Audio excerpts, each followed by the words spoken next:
Ok. En hébreu, l'homme se dit Haïsh. Haïsh, vous voyez que Haïsh est différent de Ha-Adam. Mais dans la Bible française, il n'y a eu question que de l'homme, l'homme, l'homme. Il n'y a pas eu de différence.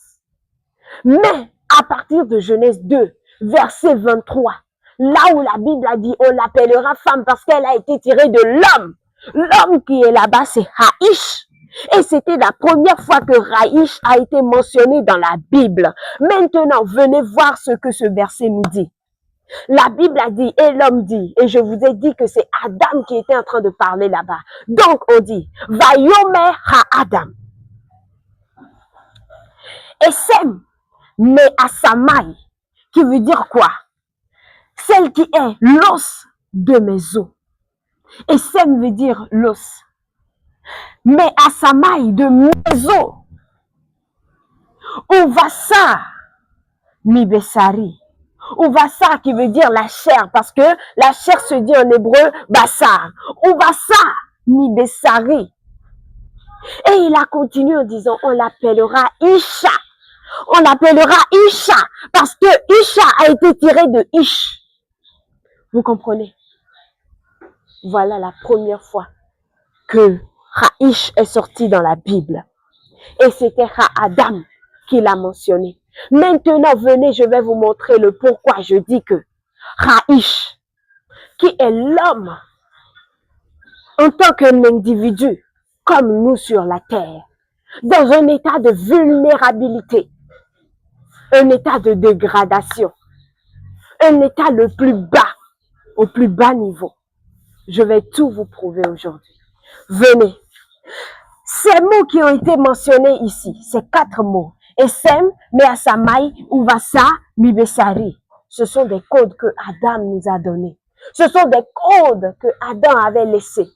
Venez, nous allons voir ces codes. Nous allons prendre les premières lettres de chaque mot. Et nous allons en former un autre mot pour voir ce que nous dit Adam exactement. Esem est écrit premièrement avec Aïn. Aïn qui se retrouve ici.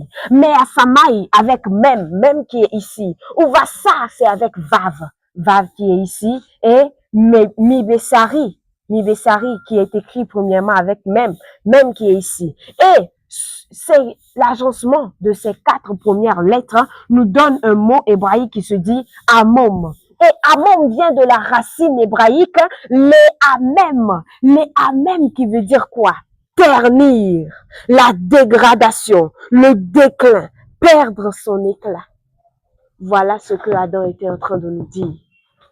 Concernant le Ish, concernant l'homme, concernant Haïsh, Adam était en train de nous dire que Haïsh est quelqu'un qui a perdu son éclat, quelqu'un de dégradé, quelqu'un qui a connu un déclin, quelqu'un dont l'éclat a été terni.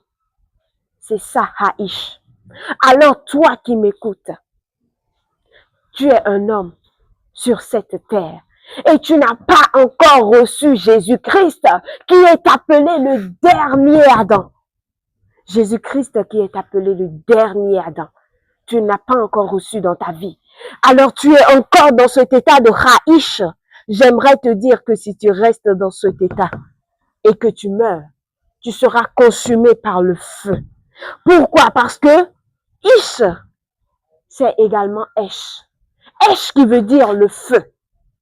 Le feu de l'enfer te consumera. Parce que tu as refusé de prendre le dam du dernier Adam, qui est Jésus-Christ. Dam qui est le sang de Jésus-Christ pour te purifier. De recevoir Jésus dans ta vie, puisque tu as reçu. Puisque tu as refusé, tu seras consumé par le feu. Alors que Dieu nous bénisse et qu'il nous aide à le recevoir, à croire en Jésus, à recevoir Jésus, afin que ce feu passe outre de nous. Au nom de notre Seigneur Jésus-Christ. Amen. Alors, lorsqu'on parle de Ha-Adam, Retenez bien aujourd'hui que nous sommes dans une dimension de divinité. Nous sommes dans les mystères de l'Éternel. Nous sommes dans la gloire de l'Éternel. Nous sommes dans le lieu saint. Nous sommes dans l'infini, dans l'éternité de la gloire de l'Éternel. C'est ça, Adam. Mais lorsqu'on parle de Haïsh, ou soit lorsqu'on parle de l'homme, nous sommes dans cet état d'un individu qui a le désir de se marier, comme tout être sur cette terre. Être étant dans un niveau le plus bas. Un être avec un niveau de dégradation. Un être dont l'éclat est terni. C'est ça on appelle Haïsh. Un être avec un état de vulnérabilité, qui a perdu sa divinité, qui a perdu tout son pouvoir. C'est ça on appelle l'homme, ou soit Haïsh.